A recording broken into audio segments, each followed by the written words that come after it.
Welcome back to Iowa Works. We're now joined with Ben Stone from RPO Consulting to talk about social networking and social media. You may remember that Ben was with us a week or so ago talking about this, and we wanted to follow up with more conversation. Ben, what is social media again? Quite simply, social media is people talking to people. They just happen to be doing it on an online forum. So no different than email or our conversation now. It just happens in a different space, and that space is the internet. And what are some of the most common sites being used right now? Probably Facebook is the one people are most familiar with. Most people that use it. Twitter gets the most press.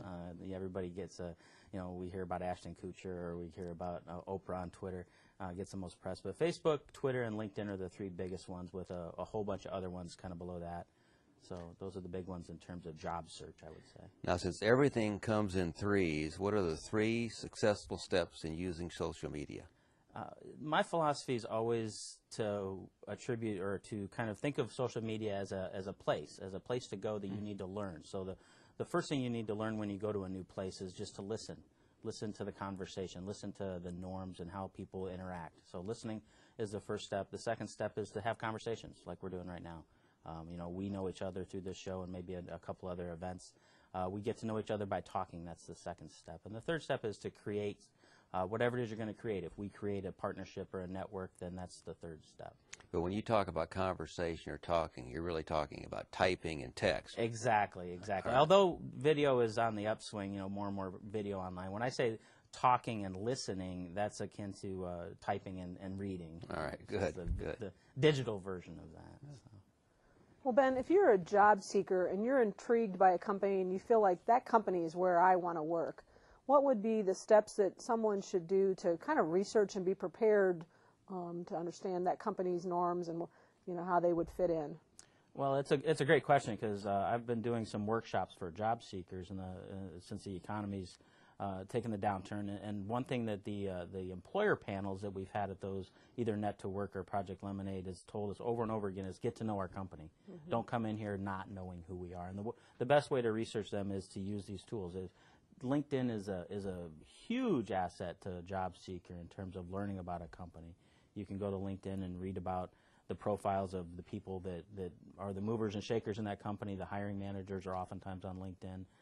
And that's Twitter is good for that as well, but I would focus on LinkedIn and say, go read those profiles. Where did these people go to school? Where did they work before this? Where did they work after they've left here? There's all kinds of ways to look at a company that way.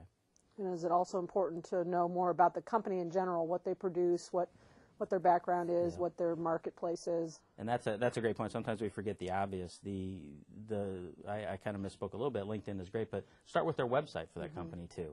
They put that material out there for you to read it, and that's what they expect you to know about. But so a lot of that kind of what we do can be found on their own website. Mm-hmm. You talk about these social media tools. I mean, what's the cost to use them? They're free. I mean, very very few times in social media will you be charged for anything. I can't. If you want to, usually you have a base kind of a profile, and if you want to expand your abilities, you pay a premium. But the basic packages are almost always free. So there's no need. No, the cost is nil, and even for companies to be out there. So. And for those persons that may need digital literacy, how to use these tools, services are available to show them through IWD, DMAC, and a lot of places. Probably. That's right. There's that, and also just the tools themselves often have training built in. YouTube is great. If you go to YouTube and type in how do I use Twitter, you'll get 80 videos on how to use Twitter, and they'll be very detailed. People love to share that kind of information. So. There's also something called an RSS feed. Yeah, RSS is really simple syndication. It's a part of websites that allows you to subscribe to them. So if you have a subscription to a news RSS, you get the news from that site. Blogs oftentimes have those built in as well. So many companies are starting to have blogs that you can subscribe to via the RSS tools. And that's a great way to stay on top of what they're doing, because that gets you the real-time information about their company. I guess I'm still surprised when I get resumes from applicants of just basic things about how inappropriate their email addresses are. I think folks don't often consider that maybe they need to have a social email and a professional email. Same thing on the social media sites, and you're right. They have Yellow Kitty or even worse stuff than that, obviously.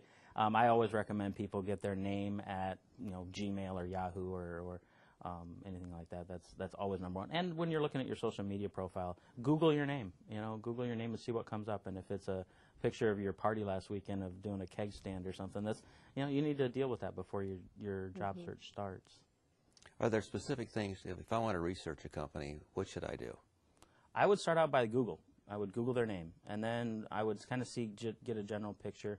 But then on top of that, I would go into their LinkedIn profile and look and see the people that are working there now, where they came from, what they do, what they say about the company, and then stay on top of that with the RSS feed so you get that real-time information.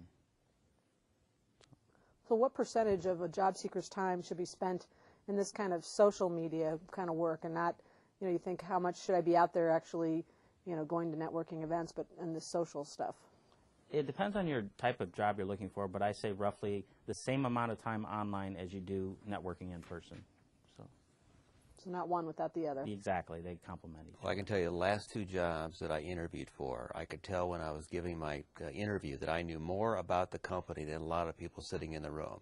And it really makes a difference. And again, everything's online, and starting with Google is really it. Yep, absolutely. Unfortunately, our time has run out for this segment. If you need additional information about social media, please feel free to look at our website on the address below.